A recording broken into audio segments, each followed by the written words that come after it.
Sí. Ya. Estamos con el profesor Riquelme, que es uno de los precursores del programa de agricultura o proyecto pedagógico productivo de la Escuela Normal Superior. Él nos va a comentar desde qué año inició este proyecto y qué se desarrolla en este proyecto productivo. Bueno, gracias, muy buenos días. Mi nombre es Riquelme Galvis, docente de la Normal, ya llevo 6 años.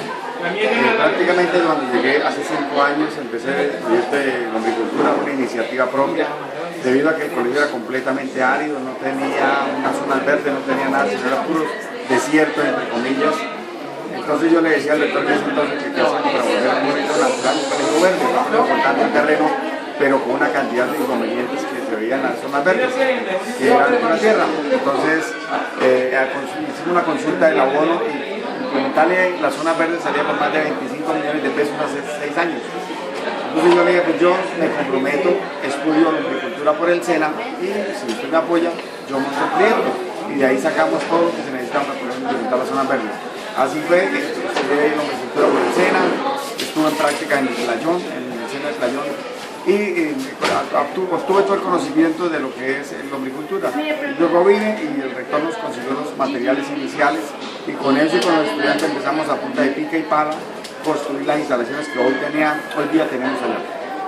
Y empezamos con el proceso con 1 kilo de lombriz que consiguieron de la CM y empecé el proceso y bueno, y gracias a Dios ya usted hoy en día puede hacer un recorrido por todo el colegio y se da cuenta de todas las zonas verdes en el colegio. Porque es que en la planta es como el niño, no es solamente engendrarlo y listo, él se cría solo, hay que echarle comida, hay que echarle bebida.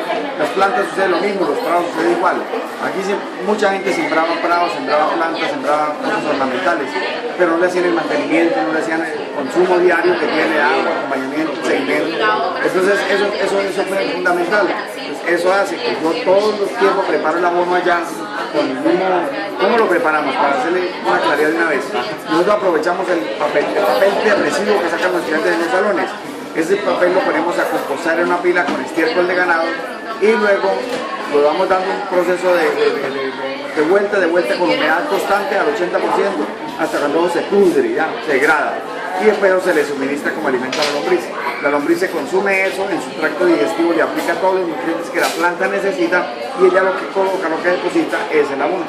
Y de ahí sale abono líquido, que es el disiliado, y el abono material, o la tierrita, el humus, el lombricompuesto, que eso es lo que utilizamos para